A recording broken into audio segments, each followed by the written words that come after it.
Daniela J. Salas, en nombre de todo el equipo técnico y de producción que hace posible que este espacio llegue hasta sus hogares. El día de hoy vamos a hablar de un punto bastante importante que tiene que ver con el COVID-19, son las secuelas neurológicas que han quedado en algunos pacientes. Por eso hoy nos acompaña en el estudio el doctor Alejandro Márquez, neurocirujano. Un gusto recibirlo. Daniela, muchas gracias Bienvenido. por tu invitación. Para comenzar, siempre hay que tomar en cuenta que la prevención es lo fundamental. ¿Por qué? Porque aunque, como dije, bien oímos en la introducción, los síntomas respiratorios, los síntomas genitourinarios, los síntomas inespecíficos son bastante más frecuentes, se ha determinado con todo el estudio que se ha hecho del poco seguimiento de los pacientes, porque es una enfermedad relativamente nueva, que las secuelas neurológicas sí están presentes y no están presentes en un porcentaje despreciable, sino más bien en un porcentaje bastante importante, y que falta todavía ver cuál es el pronóstico a largo plazo de esas afecciones neurológicas, si son completamente recuperables o por el contrario se vuelven permanentes y se pasan a ser un motivo de discapacidad para estos pacientes. Sí, seguimos aprendiendo sobre el COVID-19, seguimos viendo los avances que han tenido, las manifestaciones que han estado. Al principio pensábamos que solamente eran manifestaciones respiratorias las que se asociaban a este virus, a este SARS-CoV-2, pero vimos con el paso del tiempo como diarreas también estuvieron asociadas, algunas reacciones o exacerbaciones de muchas patologías presentes en los pacientes, otros en donde aparecieron enfermedades que no estaban, por ejemplo también las neurológicas, cardiovasculares, muy frecuentes. Con respecto a la parte neurológica, ¿cuáles son las que se ha visto con mayor frecuencia? Fundamentalmente, bien directamente por el sistema nervioso central, por lo que llamaban sinapsis inversa o por vía hematógena. Como bien dijimos en la introducción, la barrera hematoencefálica es como decir la alcabala más importante que tiene el sistema nervioso central para que nada interrumpa su buen funcionamiento. Está planteado que en algunos pacientes, sobre todo en los diabéticos, hipertensos, pacientes ancianos, pacientes con comorbilidad predisponente para que el virus ataque de una forma más intensa, estos pacientes, la barrera hematoencefálica es más débil y el virus tiene mucho más posibilidades de entrar al sistema nervioso central por esta disrupción de la barrera hematoencefálica, además de lo que dijimos directo por el nervio olfatorio. Estos pacientes tienen estado de hipercoagulabilidad, que entonces es frecuente las manifestaciones de los ACV isquémicos. En algunos pacientes, cuando le pones la terapia antitrombótica, los llevas al otro extremo, entonces esos isquémicos se vuelven hemorrágicos. Por supuesto, estas dos condiciones clínicas van a tener una gran manifestaciones de secuelas, hemiparesia, pérdidas de la memoria, compromiso motor, sensitivo y sensorial y de funciones mentales superiores, dependiendo de dónde esté el coágulo. Hemos visto algunos pacientes que desarrollan, sobre todo los abuelitos, hematomas subdurales. Entonces, de hecho, tuvimos hasta uno que hubo que ser intervenido en COVID y estaba en bastantes malas condiciones, y después de la intervención era por el neurológico era por el hematoma subdural. Entonces, al tratar al paciente mejoró su sintomatología. Justamente le quería consultar porque nos está hablando sobre las reacciones del COVID-19 en la parte neurológica, nos dice sobre la predicción que ha tenido otros coronavirus sobre esta parte de nuestro organismo tan importante, y le quería consultar si en los estudios que se han hecho, tanto en Venezuela como en el mundo, se ha visto algún patrón común entre los pacientes que han tenido algún tipo de secuela. Hay una analogía, pero como te digo, como están en estudio, mira, sí.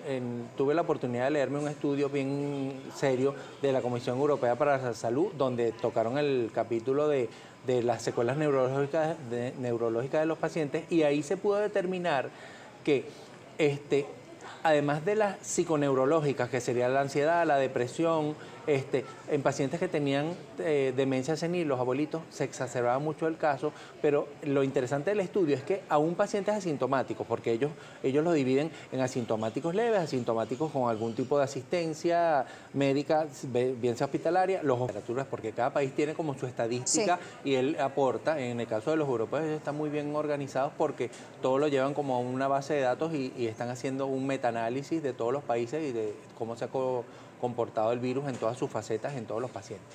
Entonces, claro, desde el punto de vista neurológico, tenemos como lo más grave que le puede pasar al sistema nervioso central cuando fallan todas estas barreras de defensa, llámense barrera hematoencefálica, llámense las células de sostén que son como los policías de las neuronas en el sistema nervioso central.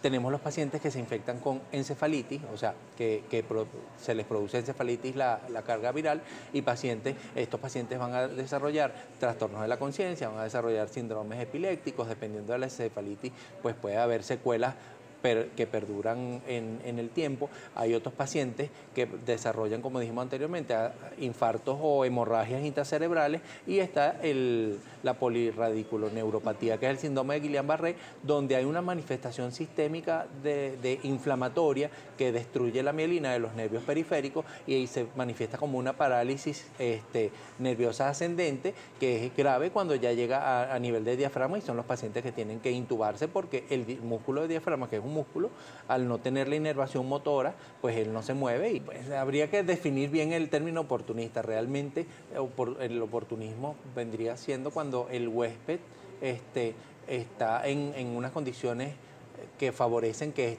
este germen, en este caso el virus, se exprese en el paciente. No, realmente las virosis son por transmisión, pues no, todo el mundo que no tiene inmunidad contra ese virus es susceptible a contraer la enfermedad. Este mismo usuario nos hace otra pregunta, dice lo siguiente: doctor, si un paciente crónico tiene altas sus defensas, ¿puede superar bien la enfermedad igual que un paciente que no tenga ninguna patología?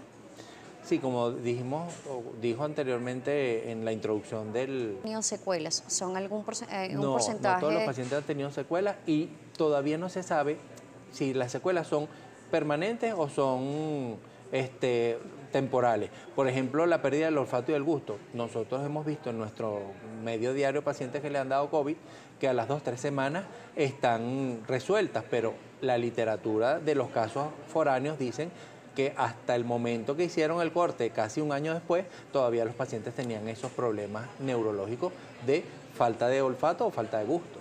Sí, hemos visto este tipo de pacientes, se habla sobre la pérdida del gusto y del olfato, pero recordemos que también otras patologías asociadas podrían determinarlo, por eso es importante realizar la prueba para saber si realmente estamos ante la presencia de COVID-19 o no. Yo creo que sí, ese es uno de los puntos. O sea, los síntomas son de alarma, pero realmente habría que constatar realmente con la prueba, bien sea la PCR o la prueba rápida, ver si realmente estamos en presencia o no del COVID. ¿Por qué? Porque como virosis, los casos leves pueden pasar desapercibidos, pero esa persona que no sabe que lo tiene, se lo contagia de repente a un vecino, a un amigo, a un familiar que tiene una condición que lo hace más vulnerable: diabetes, hipertensión, sedentarismo, que tenga componente respiratorio ya de base, y bueno, los resultados o el fin es que se puede ver bien comprometida la salud del paciente. Vamos a ver cómo están atendiendo a los pacientes con secuelas neurológicas en la próxima parte. Vamos a una pausa. Alejandro Márquez nos seguirá acompañando haciendo el abordaje para los pacientes que han tenido secuelas neurológicas. Una vez que los pacientes nos presentan las secuelas, bien sea narradas por ellos mismos o por los familiares que se dan cuenta del cambio de actitud, del cambio de personalidad en algunos casos, o de las deficiencias físicas, sean debilidad o inmovilidad de algún miembro o de algún en mi cuerpo, los pacientes tienen que ser diagnosticados. Este es el déficit neurológico que yo tengo, y en base a ese déficit neurológico están las terapias físicas, las terapias cognitivas, las terapias conductuales. Los pacientes ancianos a veces aumenta mucho el síndrome demencial si ya lo tenían previo. Ese, si se quiere, es la piedra de tranca más fuerte que hemos tenido en neurorehabilitación. Pero en cuanto a trastornos de fuerza, de sensibilidad, de atención, si hacemos el diagnóstico y tomamos las medidas, pues sí pudiésemos recuperar a los pacientes por lo menos hasta lo más cercano a como estaban antes de haber sufrido del COVID. ¿Por qué es tan importante, disculpe doctor, que lo interrumpí, hacer justamente rehabilitación o neurorehabilitación para estos pacientes? Al mínimo, por supuesto, en los casos muy graves, donde además de la parte neurológica hubo un componente respiratorio, porque esa es otra. Los pacientes que tienen una hipoxia, que es la disminución del oxígeno en la sangre por mucho tiempo por el componente respiratorio, son pacientes que van a tener el neurológico alterado, porque el cerebro es el mayor consumidor de oxígeno y de glucosa del sistema humano, pues. Entonces, esos pacientes necesitan otra atención porque ya tienes como un diagnóstico de base que puede por hipoxia prolongada y no por el daño que haya podido hacer el nervio, el virus en el sistema nervioso. Entonces es de importancia el monitoreo del oxígeno durante la recuperación del virus. Claro, claro, durante las etapas de la enfermedad, porque los pacientes que están sometidos a hipoxia tienen más posibilidades de tener mayor compromiso neurológico secuelar que un paciente que de repente tuvo algo asintomático, que el virus solamente atacó el sistema nervioso central y tuvo un problema de atención o tuvo un problema de memoria, o de repente el abuelito que se desubicó y se desorientó un poco más, y bueno, tienes que volverlo a enseñar a ubicarse y a orientarse. Doctor, ¿sería oportuno si un paciente que se está monitoreando el oxígeno constantemente ve alteraciones bastante proporcionales antes de tener secuela, puede ir al neurólogo para ver qué está sucediendo con él? ¿Se puede hacer algo preventivo?